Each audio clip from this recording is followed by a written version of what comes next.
ರಾಜಿ ಮಸಾಲ. ಎಂತ ಅಡಿಗೆಯ ರುಚಿಯಾಗೋ ರಹಸ್ಯವು 20 ರೂಪಾಯಿ.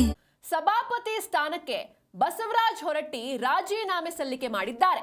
ಸಿಎಂ ಭೇಟಿ ಬಳಿಕ ಹೊರಟ್ಟಿ ರಾಜೀನಾಮೆಯನ್ನ ಸಲ್ಲಿಸಿದ್ದಾರೆ. ಸ್ವಇಚ್ಛೆಯಿಂದ ರಾಜೀನಾಮೆ ನೀಡ್ತಾ ಇದ್ದೇನೆ ಅಂತ ಉಲ್ಲೇಖವನ್ನ ಮಾಡಿದ್ದಾರೆ ಬಸವರಾಜ ಹೊರಟ್ಟಿ. ಕೊನೆಗೂ ಸಭಾಪತಿ ಸ್ಥಾನಕ್ಕೆ ಬಸವರಾಜ ಹೊರಟ್ಟಿ ರಾಜೀನಾಮೆಯನ್ನ ಸಲ್ಲಿಕೆ ಮಾಡಿದ್ದಾರೆ. ಸಿಎಂ ಭೇಟಿ ಬಳಿಕ ಹೊರಟ್ಟಿ ರಾಜೀನಾಮೆಯನ್ನ ಸಲ್ಲಿಸಿದ್ದಾರೆ. ಸ್ವಇಚ್ಛೆಯಿಂದ ನಾನು ರಾಜೀನಾಮೆಯನ್ನ ಕೊಟ್ಟಿದ್ದೇನೆ ಅಂತ ಅಥವಾ ನೀಡ್ತಾ ಇದ್ದೇನೆ ಅಂತ ಉಲ್ಲೇಖವನ್ನ ಮಾಡಿದ್ದಾರೆ ಬಸವರಾಜ ಹೊರಟ್ಟಿ. ಸುದೀರ್ಘವಾದಂತಹ ಮನವೊಲಿಕೆಯ ಬಳಿಕ ಕೊನೆಗೂ ಹೊರಟ್ಟಿ ಅವರು ರಾಜೀನಾಮೆಯನ್ನ ಸಲ್ಲಿಕೆ ಮಾಡಿದ್ದಾರೆ. ಮೊದಲಿಗೆ ಸಿಎಂ ಹೋಗಿ ಕನ್ವಿನ್ಸ್ ಮಾಡುವಂತಹ ಪ್ರಯತ್ನ ಮಾಡ್ತಾರೆ. ಅದಾದ್ಮೇಲೆ ಕೆಪಿಸಿಸಿ ಅಧ್ಯಕ್ಷ ಬಿಕೆ ಹರಿಪ್ರಸಾದ್ ಹೋಗಿ ಮನವೊಲಿಸುವಂತಹ ಪ್ರಯತ್ನವನ್ನ ಮಾಡ್ತಾರೆ. ಕೊನೆಗೂ ಅವರು ಸಕ್ಸಸ್ ಆಗಿದ್ದಾರೆ. ಹೊರಟ್ಟಿ ರಾಜೀನಾಮೆ ಸಲ್ಲಿಕೆ ಮಾಡಿದ್ದಾರೆ. ವಿಧಾನಸಭೆ ಕಾರ್ಯದರ್ಶಿಗೆ ರಾಜೀನಾಮೆ ಪತ್ರವನ್ನ ಸಲ್ಲಿಸಿದ್ದಾರೆ ಬಸವರಾಜ ಹೊರಟ್ಟಿ. ಈ ಹಿಂದೆ ಯಾವುದೇ ಕಾರಣಕ್ಕೂ ಕೂಡ ನಾನು ರಾಜೀನಾಮೆ ನೀಡೋದಿಲ್ಲ ಅಂತ ಅವರೇ ಹೇಳಿದ್ರು. ಅದಾದ್ಮೇಲೆ ಬಿಜೆಪಿ ಕೂಡ ಇಲ್ಲ, ಒತ್ತಡಕ್ಕೆ ಮಣಿಬೇಡಿ, ನಾವು ಯಾವಾಗಲೂ ನಿಮ್ಮ ಜೊತೆ ಇರ್ತೀವಿ ಅಂತೆಲ್ಲ ಅವರು ಕೂಡ ಹೊರಟ್ಟಿಯವರ ಬೆನ್ನಿಗೆ ನಿಂತಿದ್ರು. ಆದರೆ ಕೊನೆಗೂ ಬಸವರಾಜ ಹೊರಟ್ಟಿ ರಾಜೀನಾಮೆಯನ್ನ ಸಲ್ಲಿಕೆ ಮಾಡಿದ್ದಾರೆ. ಇತ್ತೀಚೆಗೆ ನಡೆದ ಪರಿಷತ್ ಎಲೆಕ್ಷನ್ನ ಬಳಿಕ ಕಾಂಗ್ರೆಸ್ ಪಕ್ಷ ಬಹುಮತ ಗಳಿಸಿದ್ದು ಆಡಳಿತ ಪಕ್ಷದ ನಾಯಕರ ಒತ್ತಡ ಮತ್ತು ಅವಿಶ್ವಾಸ ನಿರ್ಣಯ ಮಂಡನೆಯ ಎಚ್ಚರಿಕೆ ಹಿನ್ನೆಲೆಯಲ್ಲಿ ಅವರು ಈ ಒಂದು ಮಹತ್ವದ ನಿರ್ಧಾರವನ್ನ ಕೈಗೊಂಡಿದ್ದಾರೆ. ವಿಧಾನ ಪರಿಷತ್ತಿನಲ್ಲಿ ಕಾಂಗ್ರೆಸ್ ಪಕ್ಷ ಸ್ಪಷ್ಟ ಬಹುಮತ ಹೊಂದಿದ್ದು ತನ್ನದೇ ಪಕ್ಷದ ಸದಸ್ಯರನ್ನ ಸಭಾಪತಿ ಸ್ಥಾನದಲ್ಲಿ ಕೂರಿಸೋದಕ್ಕೆ ಡಿಸೈಡ್ ಮಾಡ್ಕೊಂಡಿದೆ. ಹಾಗೆ ಒಂದು ವೇಳೆ ಏನಾದರೂ ರಾಜೀನಾಮೆ ನೀಡದಿದ್ರೆ ಅವರ ವಿರುದ್ಧ ಅವಿಶ್ವಾಸ ನಿರ್ಣಯ ಮಂಡಿಸೋದಾಗಿ ಕಾಂಗ್ರೆಸ್ ಸರ್ಕಾರ ತಿಳಿಸಿತ್ತು. ಹೀಗಾಗಿ ಗೌರವಯುತವಾಗಿ ಸ್ಥಾನದಿಂದ ಕೆಳಗಿಳಿಯೋದಕ್ಕೆ ಹೊರಟ್ಟಿ ಅವರು ಸ್ವಯಂ ಪ್ರೇರಿತರಾಗಿ ರಾಜೀನಾಮೆಗೆ ಒಪ್ಪಿದ್ರು, ರಾಜೀನಾಮೆ ನೀಡಿದ್ದಾರೆ. ಮೊದಲಿಗೆ ಮುಖ್ಯಮಂತ್ರಿ ಡಿಕೆ ಶಿವಕುಮಾರ್ ಅವರು, ಅದಾದ್ಮೇಲೆ ಕೆಪಿಸಿಸಿ ಅಧ್ಯಕ್ಷ ಬಿಕೆ ಹರಿಪ್ರಸಾದ್ ಅವರು ನಡೆಸಿದ ಸಂಧಾನ ಸಭೆಯ ಬಳಿಕ ಹೊರಟ್ಟಿ ಅವರು ರಾಜೀನಾಮೆ ನೀಡೋದಕ್ಕೆ ಸಮ್ಮತಿಯನ್ನ ನೀಡಿದ್ರು. ಹಾಗೆ ರಾಜೀನಾಮೆ ಪತ್ರವನ್ನ ರವಾನೆ ಮಾಡಿದ್ದಾರೆ, ಸಲ್ಲಿಕೆ ಮಾಡಿದ್ದಾರೆ.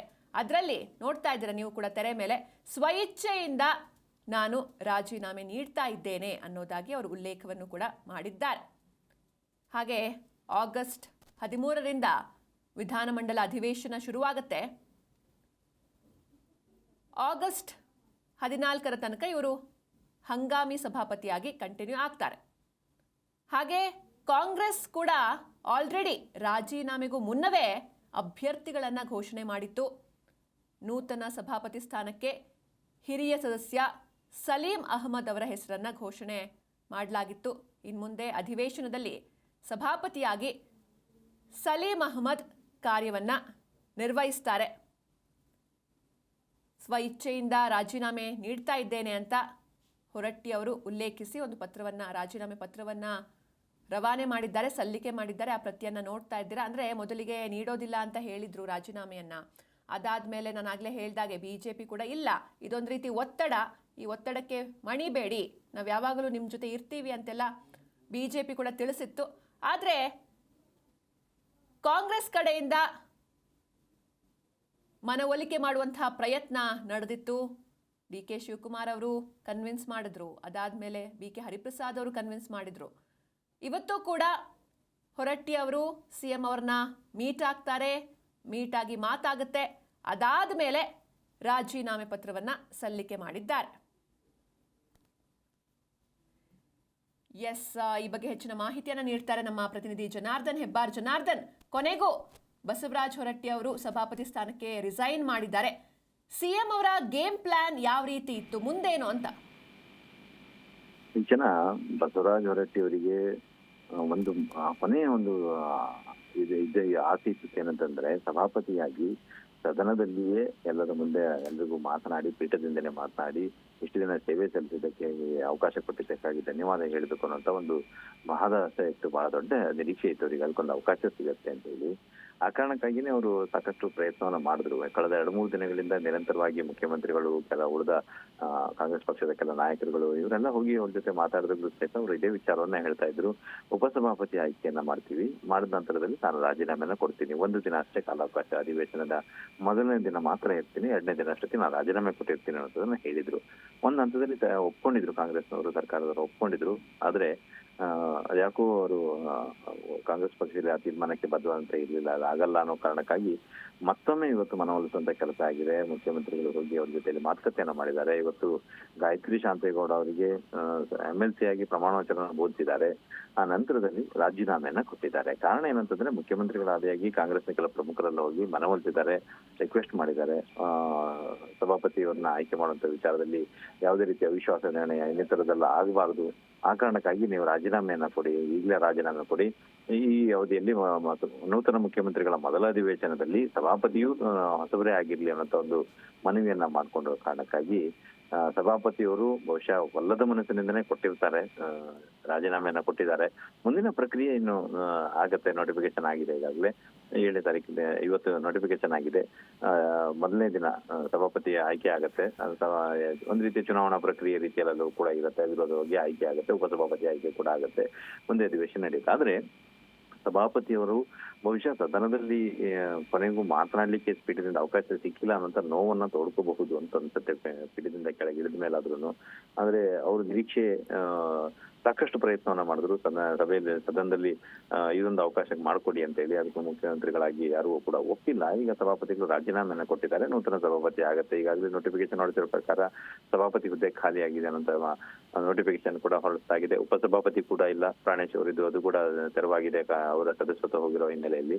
ಈಗ ವಿಧಾನ ಪರಿಷತ್ತಿಗೆ ಸಭಾಪತಿ ಆಗ್ಲಿ ಉಪಸಭಾಪತಿ ಆಗ್ಲಿ ಇಲ್ಲ, ವಿಧಾನಸಭೆಗೂ ಸಹಿತ ಇಲ್ಲ.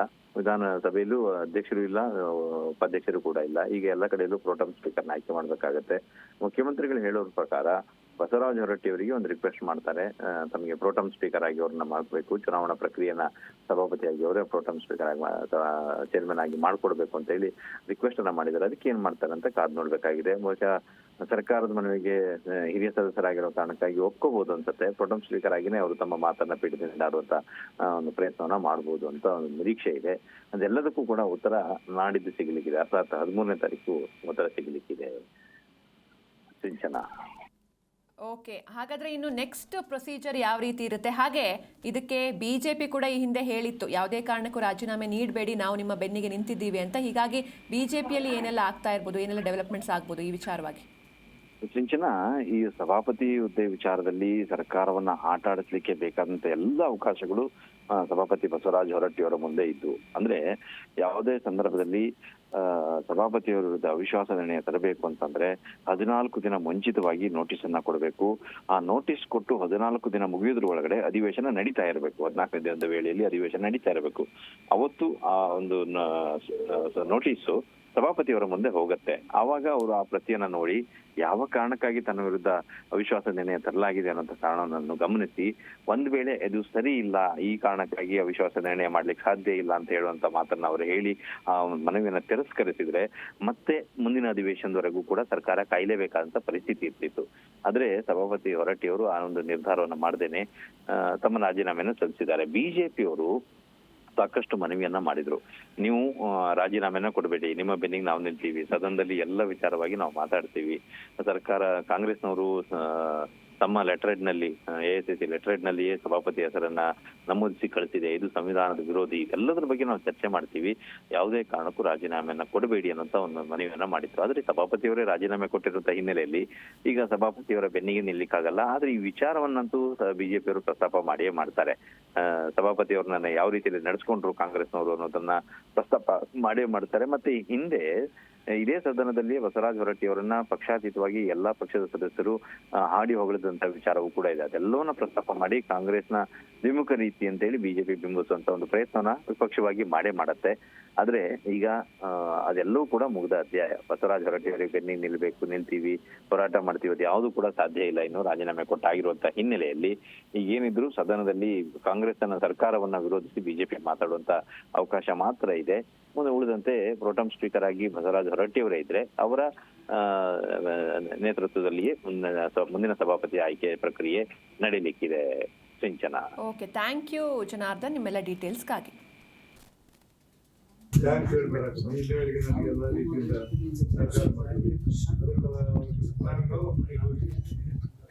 ಸಹಕಾರ ಮಾಡಿ ನನ್ನ ಬಗ್ಗೆ ಅಪಾರವಾದ ಕಾದಿದ್ದೀನಿ. ಅದಕ್ಕೆ ನೀವು ಧನ್ಯವಾದಗಳನ್ನು ಹೇಳೋರಿಗೆ ಧನ್ಯವಾದ ಹೇಳ್ತಂದೆ. ನಾನೇನು 14ನೇ ತಾರೀಕು ಕೊಡ್ತಂತೆ ಮಾತು ಕೊಡ್ತೀನಿ. ಆ ಮಾತಿಗೆ ಇವತ್ತು ಬದ್ಧರಾಗಿದೆ ಅಂತ ಅವ್ರಿಗೆ ಮತ್ತೊಂದು ಸಲ ಹೇಳ್ಬಂದಿನಿ.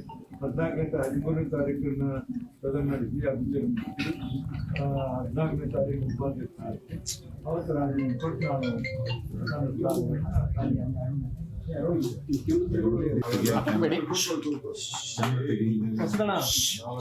ಕೆಲಸಬೇಕು. ಶಾಸಕಾಂಗ ವ್ಯವಸ್ಥೆಯಲ್ಲಿ ಎಲ್ಲರೂ ಕೂಡ ಮಾಡಬೇಕು. ಅವ್ರದ್ದು ಒಂದು ಆಸೆ ಇದೆ. ಏನಪ್ಪ ಆಸೆ ಇದೆ ಅಂತಂದ್ರೆ ನಾವು ಗೌರವದಿಂದ ನನ್ನ ಜವಾಬ್ದಾರಿಯನ್ನು ವಿಧಾನ ಪರಿಷತ್ ನೂತನ ಸದಸ್ಯೆ ಶ್ರೀಮತಿ ಎ.ವಿ. ಗಾಯತ್ರಿ ಶಾಂತೇಗೌಡ ಸಭಾಪತಿ ಬಸವರಾಜ ಹೊರಟ್ಟಿ ಅವರ ಕಚೇರಿಯಲ್ಲಿ, ಅಂದರೆ ಮಾಜಿ ಸಭಾಪತಿ ಬಸವರಾಜ ಹೊರಟ್ಟಿ ಅವರ ಕಚೇರಿಯಲ್ಲಿ ಸಿಎಂ ಡಿಕೆ ಶಿವಕುಮಾರ್ ಅವರ ಸಮ್ಮುಖದಲ್ಲಿ ಪ್ರಮಾಣ ವಚನವನ್ನು ಸ್ವೀಕರಿಸಿದ್ರು.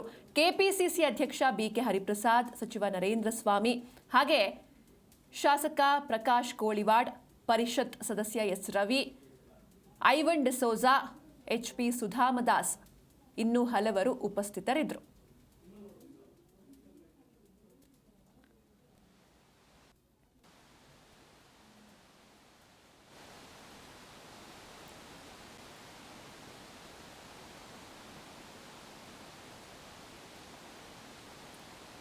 ನೋಡ್ತಾ ಇದ್ದೀರಾ ದೃಶ್ಯದಲ್ಲಿ ವಿಧಾನ ಪರಿಷತ್ ಸದಸ್ಯೆಯಾಗಿ ಗಾಯತ್ರಿ ಶಾಂತೇಗೌಡರು ಪ್ರಮಾಣ ವಚನವನ್ನು ಸ್ವೀಕಾರ ಮಾಡಿದ್ದಾರೆ.